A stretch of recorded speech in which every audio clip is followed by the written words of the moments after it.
what I perceive to be sheer incompetence of so-called leaders. It is not. The US is so concerned because there are so many things the US has done already in Ukraine, in terms of the biolabs and so on. US had invested a lot of money, and they're trying to block all that so that it doesn't get revealed. The Western media is denying all these things you're saying. Because we say, okay, we stand for free speech, we stand for individual liberty, the Constitution, the admin, and we're just one by one, we're putting that thing. They say in war, the first casualty of war is the truth. So that's one thing. And I think Winston Churchill said something to the effect that the truth must be guarded by a bodyguard of lies during war. The American economy is going down the drain right now. They are not concerned about it. He's more concerned about pumping 40 billion in Ukraine. Where is the logic? Yes, but I guess you can say that for the CISI countries. I mean, Russia is the biggest country. Yes. So this thing with Ukraine is really about dominating your spheres of influence. Russia wants to have influence in Europe, but it wants to dominate. It wants to have control over what's going on in Ukraine. And it's like you will have Ukraine or nobody will have Ukraine. It's just like a man that has been spurned, that his wife is leaving him and said, if you can't have me, nobody can have me. Will have you. And basically I'll destroy you first. And that's what they're doing.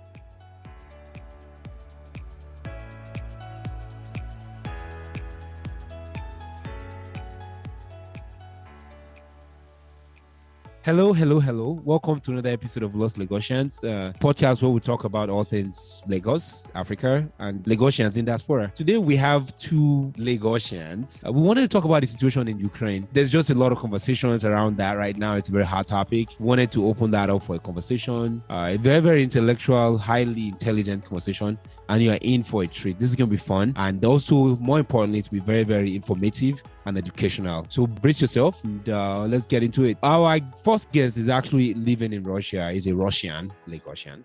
And our second guest is here in the United States. The feeling coming into this conversation is someone who's there, who's present. He has more exposure. He knows what's going on. He's got like a first-hand experience of the situation in hand. And then we have someone in the US who's representing the Western world. I was reading recently the UK Prime Minister was making a comment about how they have to make sure that Putin loses. And the United States, for example, is doubling down on funding Ukraine. Actually, Congress passed, I believe, $40 billion in funding for Ukraine. And part of that is to help Ukrainians and the Ukrainian military to be able to shoot down Russian long-range missiles. So a lot of money is being invested in this, despite the current economic situation and financial recession that is impending. Lots to talk about. Without further ado, let's go ahead and get started with what is the current situation in Russia at the moment. For now, basically nothing is really happening. Everything is calm, everything is peaceful. We're not affected in any way. That's why it's even reduced now, unlike before when the whole thing started. The tension was a bit high, people were panicking, people were like, afraid, indecisive what's happening, what to do. People want to relocate, and the statistics of Russians leaving the country has really gone high. Over 5 million Russians have left the country. So for me, I'm living here. My work is not affected in any way. So nothing is basically happening. Okay. Maybe I could, of course, we probably read different news sources. What I heard is that over 5 million have left the country. It's one of the largest. No, the Russians who are leaving. Russians are rich people. They're leaving not because of the war. They're leaving because they don't know what to expect. Just fear of the unknown, right? Oh, so they're panicking. So that is out of panic. Yeah. Like, okay, now I'm living in a skyscraper, right? It's a 30-story building, and before it used to be freaking expensive. Now I'm just checking the ads on my building, and I'm seeing lots of apartments are for sale, so most are for rent, and about 30% cheaper than what it used to be. So that's a confirmation that people are actually living.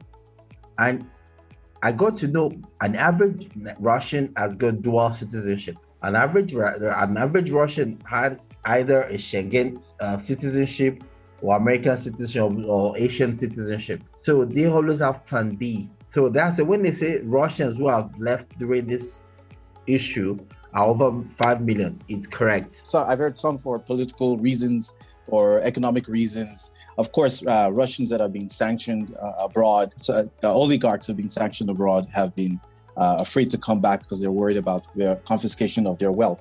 So the issue, from one of the things I said. I want to correct that. Sorry, let me kind of correct that. So according to the Moscow Times, the publication from May 6, 2022, 4 million Russians left already. So I think the 5 million is probably closer. That's what I'm telling you. When they tell you 4 million, you must know it. I'm telling you what it is, what we know. This is inside information. So when they tell you 4 million, of course you know what they're talking about. Because just for the Finnish embassy alone, the number of applicants who have applied for Finnish visa is over 2.7 million or thereabouts. Right? That's just for Finnish visa. Now, imagine other visas, other countries. Yeah, I think the more important question is why are they leaving? And you were saying it's because they're panicking. No, that's what I'm saying. An average Russian has got dual citizenship with Asia, with the Western Europe, and everywhere. So for them, it's no big deal because they have a plan B. Well, in terms of what's going on on the war front, what is that right now? The Russians are making big advances in the eastern part of Ukraine, the Donbass region. They are encircling a lot of cities, towns, villages in that area. Of course, I think was it last week they took over Mariupol. Finally, the Azov regiment was finally surrendered. The biggest surrender in the war. But and so of course there are two things when such a defeat happens like that. One is the morale of the Ukrainians goes down. The soldiers morale is very important in any army.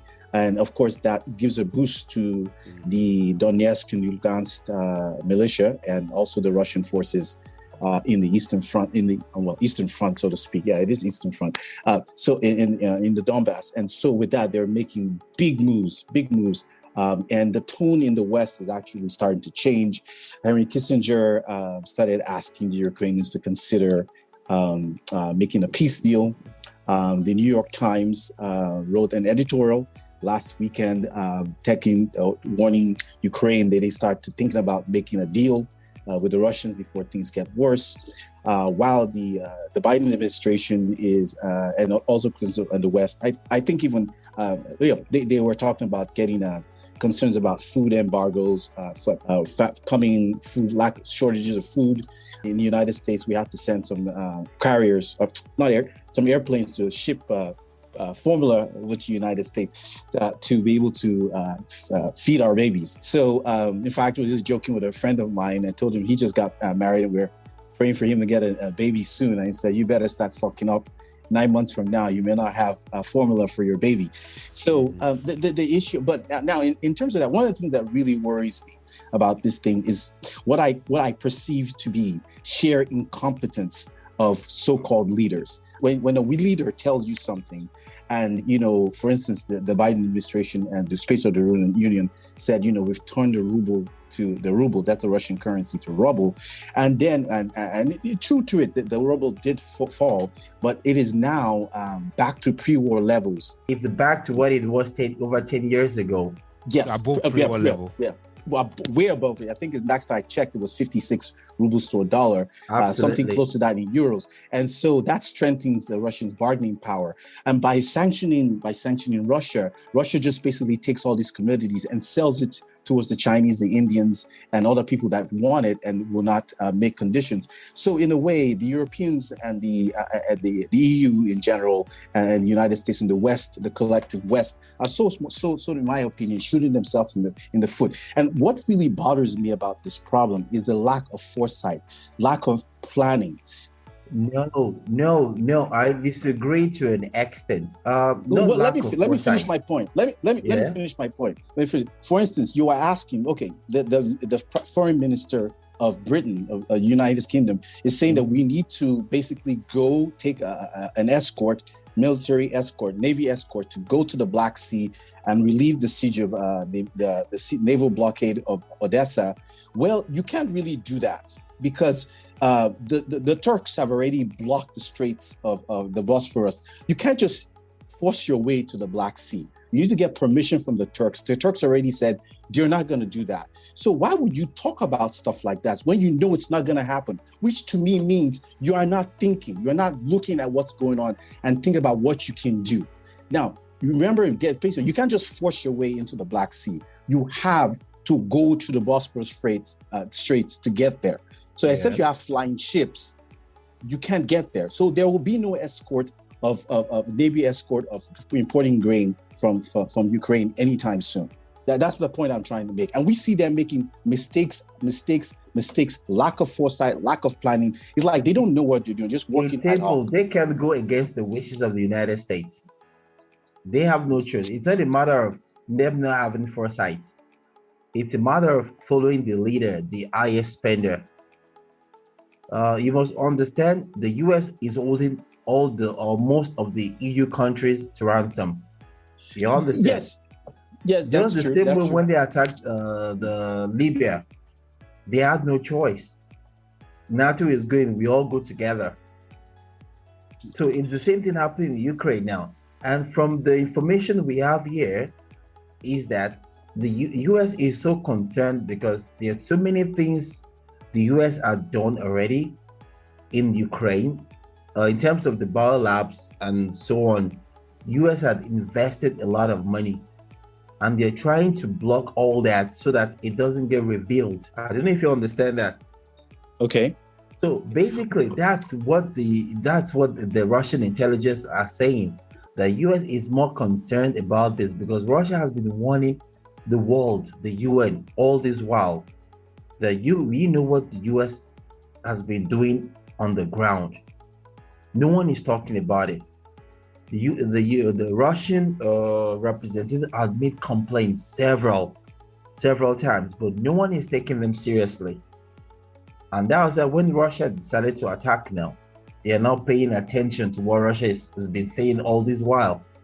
So the US is just trying to block their loopholes, and that's what they need the backings of the Western countries.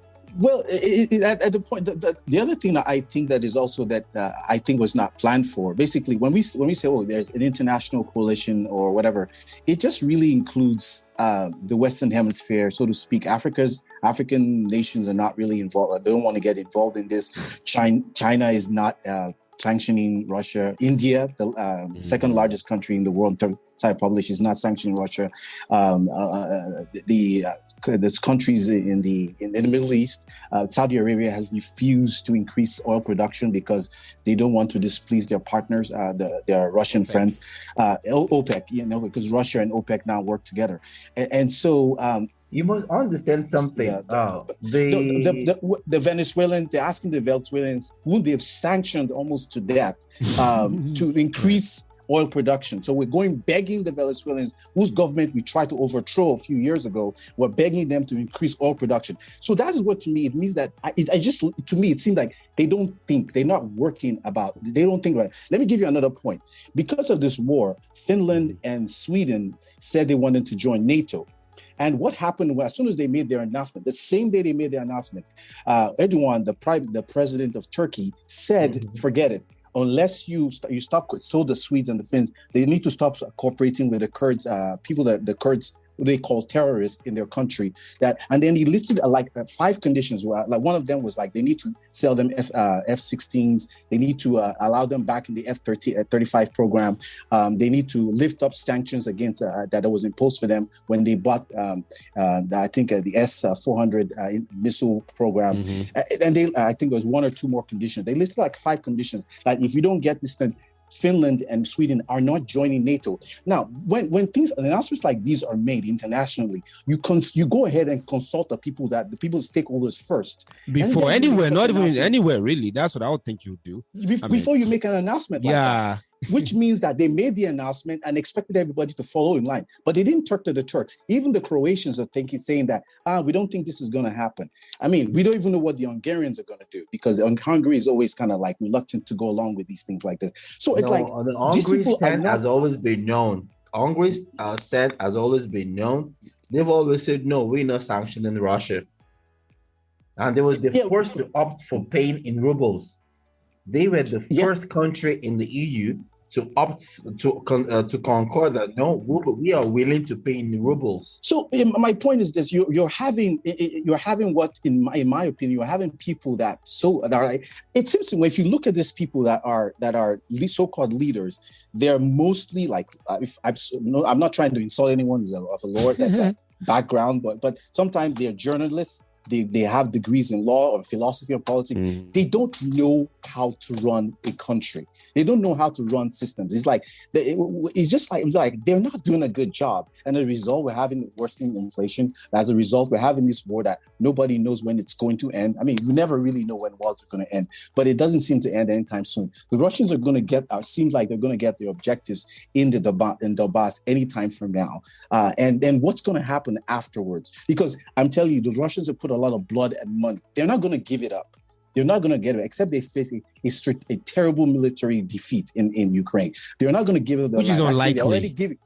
They're already giving. It's unlikely, except the US gets involved personally. And they can't. That's the thing. They have everything at stake.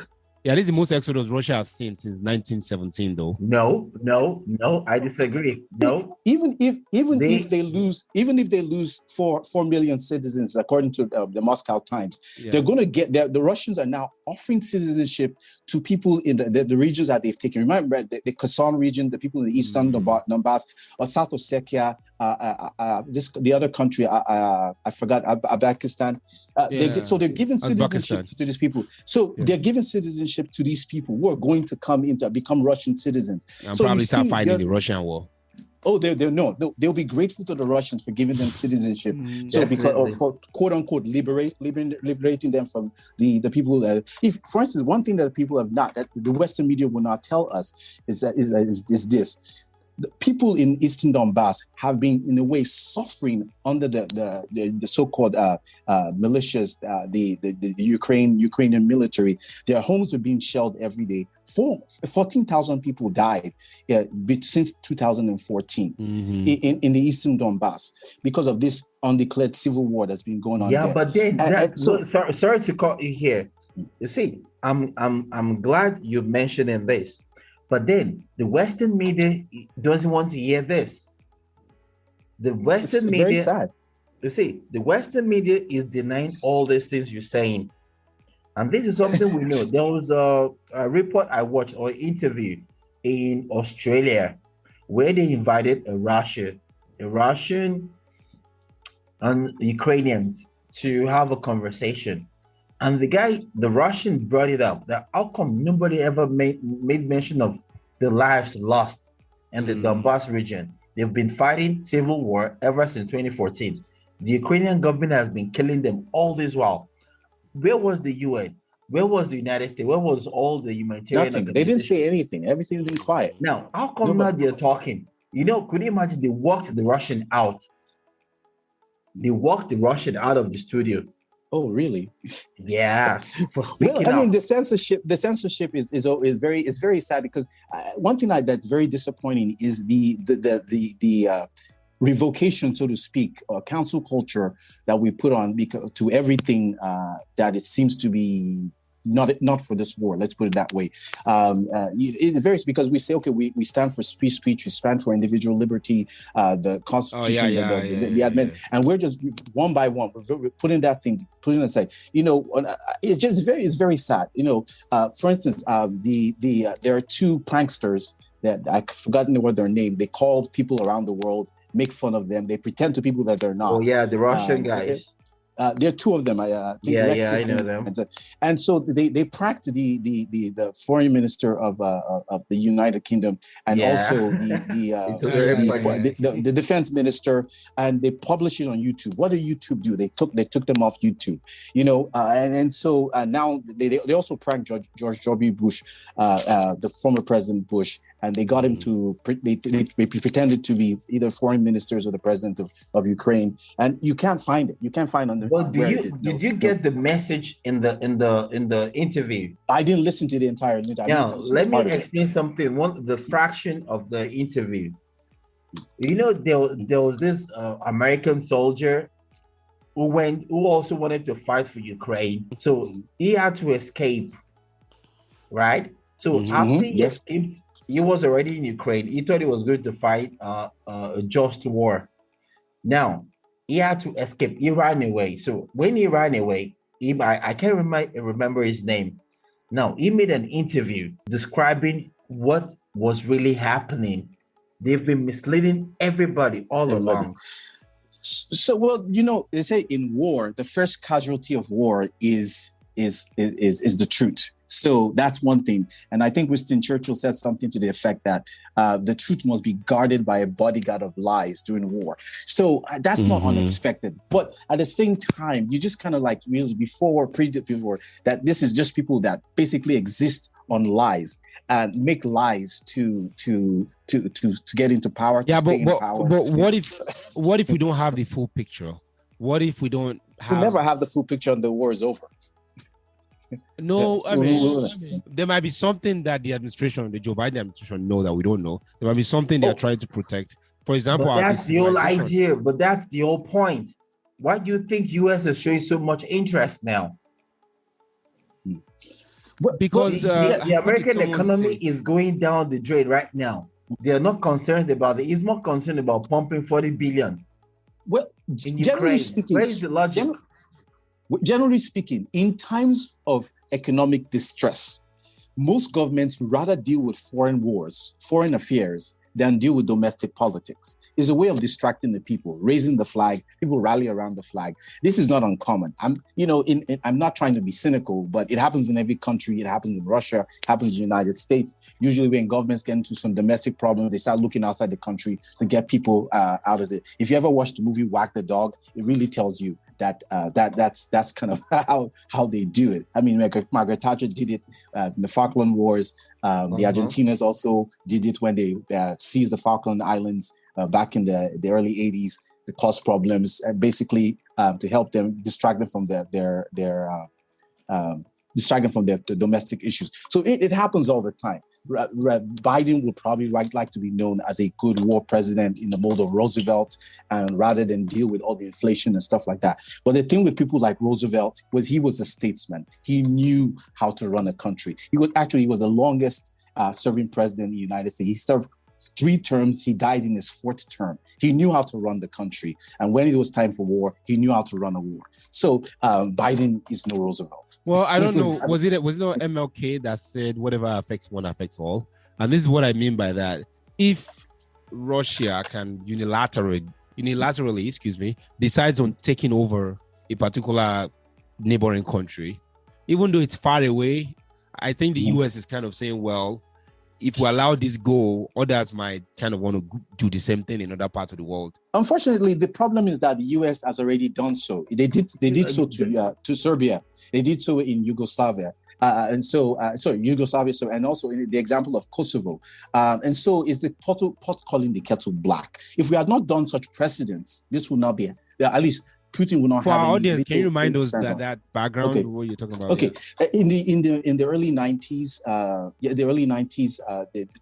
during Clinton administration, there was a complaint. There was quote unquote there was genocide against the Kosovans in Yugoslavia, and as a result, NATO, which was supposed to be a defensive alliance, attacked and invaded Yugoslavia and basically created the state of Kosovo out of Serbia, and basically on their own, they just carved out Kosovo out of Serbia as a watchdog of peace. Well, NATO was never given a mandate by the United Nations to do this. Nobody told NATO to do this. They just did it on their own. Okay, and so they did it on their own. And so what happened? So the Russians took notes of this and said, well, when we do this, don't complain. And unfortunately, they did. I think this was brought up to George Bush, and he said, well, they don't have to do that. You can't complain about that. But they did. When you make such precedents in international affairs, you're basically saying that might makes right. Even though your reason for doing it might seem you're doing it on humanitarian grounds, but you're saying might makes right. And that's it. Unfortunately, if they had gone to the UN, they probably would have had a better result. You can't. But right now, I mean, even there are many countries that don't recognize Kosovo internationally, just as like many countries, majority of the countries in the world do not recognize Crimea as part of Russia. And that's the thing. But because it's a model situation. But who set it up? It was the United States with NATO. And Yeah. who's controlling NATO? So United The States. US is controlling Who it. controls the affairs of NATO? Who is the highest donor in NATO? Yes, but I guess you can say that for the CISI countries. I mean, Russia is the biggest country. Yes. So this thing with Ukraine is really about dominating your spheres of influence. Russia wants to have influence in Europe, but it wants to dominate. It wants to have control over what's going on in Ukraine. And it's like you will have Ukraine or nobody will have Ukraine. It's just like a man that has been spurned, that's wife is leaving him and said, if you can't have me, nobody can have me. Will have you. And basically I'll destroy you first. And that's what they're doing. That's a good analogy. The question I have, kind of moving a little bit further, the conversation is, was the Trump administration, were they responsible for any of this and for kind of aiding and abetting, if I can say that word, This would never aiding and happen when abetting Trump was in Putin? office. This would never happen when Trump in office. I think I know, but Trump Trump will probably encouraged this. But no. But Trump would have Russia. pulled out of NATO if he had become the president. Trump would have pulled out of NATO, and NATO wouldn't have given Ukraine the assurance. No, without the backing of the US. That's what I'm saying. They kept going further. They kept patronizing Ukraine, right? The US Remember, empowered there was Ukraine. an interview with Trump had with Zelensky, Ukrainian president, where he told Zelensky, right, go make peace with Putin. You guys are one. He's like a brother. I think you could Google it. You'll see where he confronted Zelensky and told him, "You guys are one. Go make peace with Putin." I remember watching that, and his facial expression wasn't as nice. Like, it wasn't welcoming.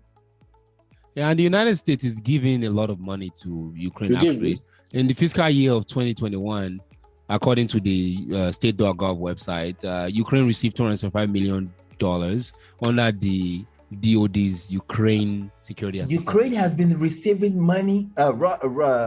Ukraine has been receiving money all this while from this 2021 though. The 2022 they got $300 million, and just very recently, as of May 10, Biden signed a $40 billion. Now, $40 billion is nearly 90% of the budget of the Russian military. Absolutely. So which is basically ensuring that this war, if the Ukrainians have as much supplies as they can, will go on indefinitely. But here's the thing about armies. But that doesn't make sense. We just put out of Afghanistan. Why would you go out of Afghanistan, but then you want to go into Ukraine? Woefully put out of Afghanistan. Are you trying to start a war in Ukraine? Let me tell you why. It doesn't make sense. Understand. The MIC, all right, is complaining that the industrial complex, military industrial complex. You see, they were making a lot of money in Afghanistan. They were making a hell lot of money. They're making a lot of money, yeah. Now, it was a lot. See, it favors them when there's war. They need this to be happening. You understand that? And now they have another avenue now. See, they create artificial war just so they have where to send their weapons, their munitions. Yeah, because we want to keep making them. Understand? Now, who is paying? All the EU countries are contributing. Where are they buying the weapons from? Okay, talking about the military-industrial complex, let me just point you to this website. It's actually run by the United States. It is called the Special Inspector General for Afghan Reconstruction. It's spelled SIGAR.mil. Go to that website and it will list, you see the list of what we have done in Afghanistan, how billions of dollars, probably up to $1 trillion was wasted in Afghanistan. In a way, when Afghanistan war started, I was all gung-ho. I was supportive of it. But as time went on, we lost our focus. We didn't know how to make peace, and eventually we lost. You were playing into the hands of the media. It was, and I agree. And so we lost. Rather than focusing on Afghanistan, we started diverting towards Iraq. Had made a debacle of Iraq, weapons of mass destruction that didn't exist, and basically created an atmosphere that actually eroded trust in American people, in their government. So I'm actually right here, right now. Yes. And I'm going to probably take this home because we are kind of running out of time. So I visited our website. According to this website, sigar.mil, SIGR.mil, the United States have spent $145 billion trying to rebuild Afghanistan in the past 20 years. Wow. What would that money do to Nigeria? I'm just thinking, what would that money do in Africa? That big, 145 billion. Don't go there. What that would do in America? Don't go to Africa. That's what let's just actually. I think it's $1 trillion. It's $1 trillion. That $1 billion is just a subset, probably just military aid. But no, this $1 billion is to rebuild. It's just for rebuilding efforts. Okay. Yeah, not the whole package. Sorry. Let me call you guys here. Yeah. The worth of weapons left behind. Do you know it's about 7 billion? Wow. That's the worth of. That's true. I won't disagree with that. Leftovers was over $7 billion. The Taliban were flying Black Hawk helicopters after they took Kabul. Black Hawk helicopters. If you ever watched the movie Black Hawk Down, you'll see how useful those helicopters were. Yeah. So this is what I think. 800 billion was spent during the war. 800 billion. Oh my God. So here's the thing. I think what happened, I could be wrong because I don't know what's going on in the Biden administration mind, but you made a debacle in Afghanistan, okay? And now you're rushing to create another debacle in probably another debacle in this. So you have to feed the beast in other ways. Basically, military industrial complex, they lost a big source of revenue. Now you're going to say, okay, we're going to continue something to feed the beast because you see an opportunity. The truth of the matter is that this problem could have been solved last year in December. Putin went to NATO. He went to the Americans and said, let's sign a peace treaty. Let's make sure Ukraine is neutral. Then I'll leave Ukraine. I'll leave it alone. No problem. Let's go back to square one. They refused. And so, I mean, in a way, Putin still has responsibility for this because in a way, this is a war of aggression against Ukraine. A war crime. And it's not a war crime. It's not a war crime. Well, they are trying to make it look like it's going to be like Putin. I've read that. It's a good thing you said they are trying to make it. You see, it's all accusations. Well, if it's a war crime, then the United States has committed war crime, which we have in Afghanistan, in Iraq, in Libya. You see, there's so many allegations against the United States, which they never admitted today. Nobody took them serious. I think the theory is if many people support what I'm doing, it's not wrong anymore. If I can have Britain behind me, if I can have my friends in the G8 summit behind me, obviously except Russia, but if I can, then that's fine. It's not wrong anymore. So morality is kind of shifting.